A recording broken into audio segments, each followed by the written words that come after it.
अगर कोई इस तरह के मरीज़ आपके पास आते हैं, खासकर फीमेल्स जिस पर हम अभी जोर दे रहे हैं, तो आपका अप्रोच क्या होता है?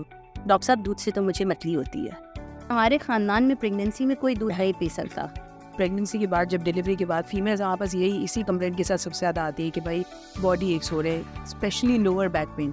ये इनकी जो है ना सबसे क्लासिक कंप्लेंट्स होती हैं। वो कमर में टीका लगा था ऑपरेशन के दौरान। जी, it is not related to that.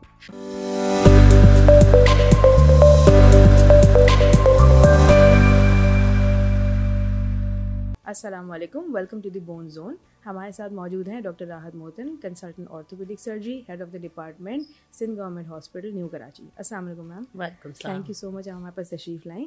Thank you for the invitation. जज़ाकल्लाह। अच्छा मैम, हम आपसे कुछ वुमेन हेल्थ के रिगार्डिंग पूछेंगे चीज़ें जो कि बहुत बेसिक हमारे फीमेल्स की कंप्लेन होती है, खासकर young generation up to 20s to 40s 50s। जोड़ों में दर्द, हड्डियों में दर्द, जनरलाइज बॉडी पेन जिसको हम कहते हैं, पूरे जिस्म में दर्द होना। तो अगर कोई इस तरह के मरीज़ आपके पास आते हैं, खासकर फीमेल्स जिस पर हम अभी जोर दे रहे हैं, तो आपका अप्रोच क्या होता है उन पेशेंट्स के उस पर, कि आप किस तरह उनको अप्रोच करती हैं? देखिए, सबसे पहले हमारे पास ये होता है कि एज मैटर करती है। जी, यंग एज में स्कूल गोइंग जो हमारे पास एज ग्रुप है टीन एज का, जिसमें 13 ईयर्स से लेकर 19 ईयर्स तक की बच्चियां शामिल होती हैं, उनमें कॉमनेस्ट इशू ये होता है कि सनलाइट एक्सपोजर बहुत डिक्रीज होता है। जी, सुबह बच्चे उठे, वो उस वक्त स्कूल चले गए, और now the trend has change. पहले स्कूल बड़े बड़े कोर्टयार्ड्स होते थे, अब जो है वो 90% स्कूल्स आर एयर कंडीशन। वो एसी में बंद गाड़ी में स्कूल चले गए, फिर वहीं पर मौजूद हैं, फिर घर आए, फिर घर आके भी कोई सनलाइट का एक्सपोजर नहीं है, फिर दोबारा से वो रूम में, ट्यूशन्स में, कोचिंग्स में पैक हो गए। जी। तो जो डेफिशिएंसी ऑफ सनलाइट है, क्योंकि एक्टिवेटेड विटामिन डी की और कोई इतनी अच्छी सोर्स नहीं है जो सनलाइट डायरेक्ट है, तो उसकी डेफिशिएंसी होती है। व्हाट इट कॉजेज एक्चुअली कि वो फिर डेवलप कराती है रिकेट्स एंड ऑस्टियोमलेशिया। ऑस्टियोमलेशिया में we don't have any break of bone, वो कोई फ्रैक्चर नहीं है, it's actually softening of bone. जब बोन में एडिक्वेट कैल्शियम नहीं है और विटामिन डी एक्टिवेटेड नहीं है, कैल्शियम एब्जॉर्प्शन भी रिड्यूस हो गई है, तो वो जाकर बोन को सॉफ्ट कर देती है। That softening causes myalgia. Myalgia is pain in muscle, जो कॉमनेस्ट कंप्लेन होती है कि पूरी बॉडी में दर्द होता है। सेकेंड प्रेजेंटेशन होती है कि नीचे से बैठ के उठने में तकलीफ होती है। मैं तो अभी से नमाज जो है ज़मीन पे पढ़ती हूँ। This is the common thing, being doctor भी आप फेस करते हैं, और अगर आप गैदरिंग में बैठे हों, बहुत सारी फीमेल्स, यंग, हर एज ग्रुप की, कि भाई हमारी बच्ची तो 15 साल की उम्र में नमाज बैठ के पढ़ रही है। That is proximal muscle weakness, proximal myopathy. वो भी कॉमन होती है ऑस्टियोमलेशिया के साथ।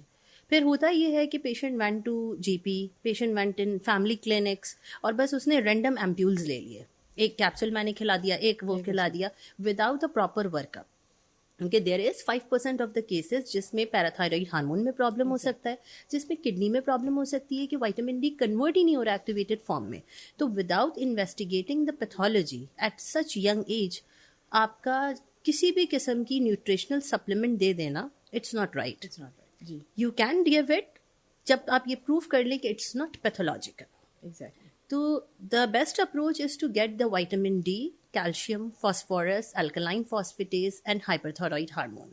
This is a basic bone profile workup. Get it done. If everything normal and only vitamin D is low, it means it's nutritional deficiency. Adequate sunlight exposure, milk intake, yogurt intake, limited dairy products हैं जिनमें vitamin D हमें मिलता है, वो replace करें, it will get better. अगर कोई pathology है तो then correct the pathology. If kidney is not functioning and without the consult of proper nephrologist, we are just giving the vitamin D, it's of no use. it's of no use. जी। अब जो इसके बाद वाले age group आते हैं जिसमें अमूमन pregnant females, breast feeding females ये आती हैं, तो उनमें भी अमूमन प्रेगनेंसी के बाद, जब डिलीवरी के बाद फीमेल्स हमारे पास यही इसी कंप्लेंट के साथ सबसे ज़्यादा आती हैं कि भाई बॉडी एक्स हो रहे, स्पेशली लोअर बैक पेन। ये इनकी जो है ना सबसे क्लासिक कंप्लेंट्स होती हैं। तो उसको फिर आप किस तरह आगे वो देखिए, लोअर बैक पेन जो है यूजुअली कनेक्ट किया जाता है कि वो कमर में टीका लगा था ऑपरेशन के दौरान। जी, it is not related to that.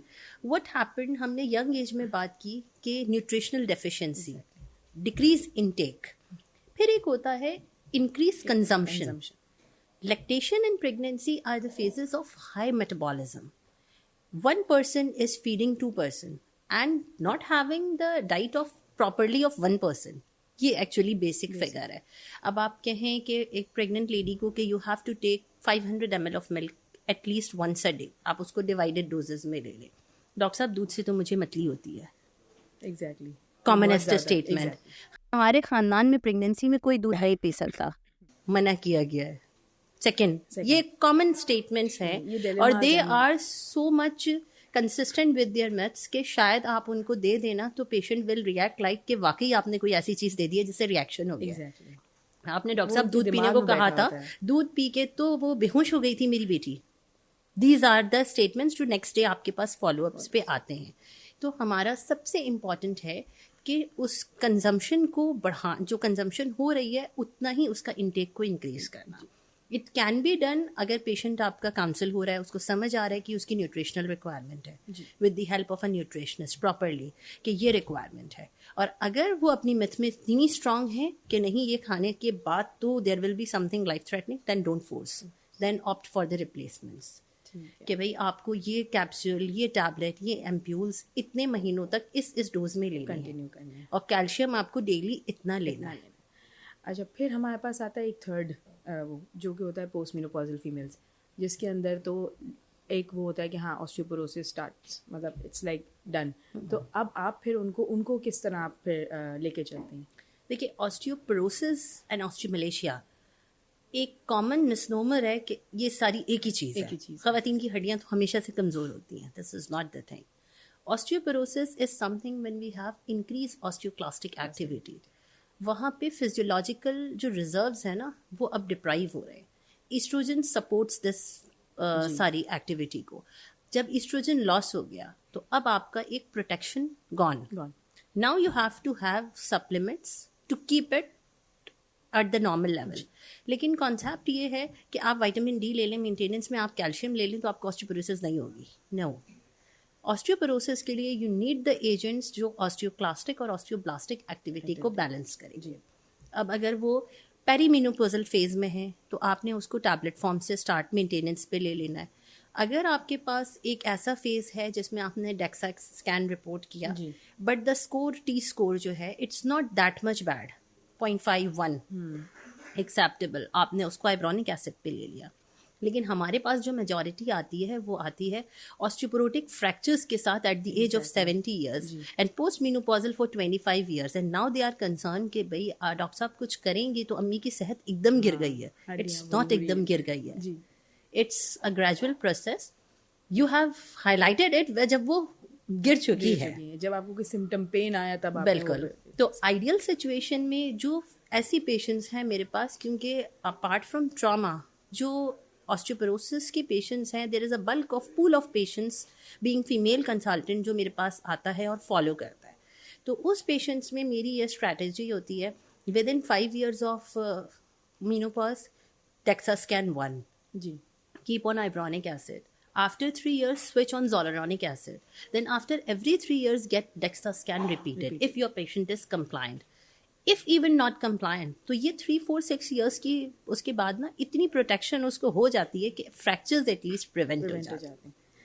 Thank you so much, आपने बहुत आसानी से 3 स्टेजेस में सब कुछ बताया वुमेन हेल्थ के बारे में। बहुत शुक्रिया, thank you for coming. Thank you. जज़ाकल्लाह।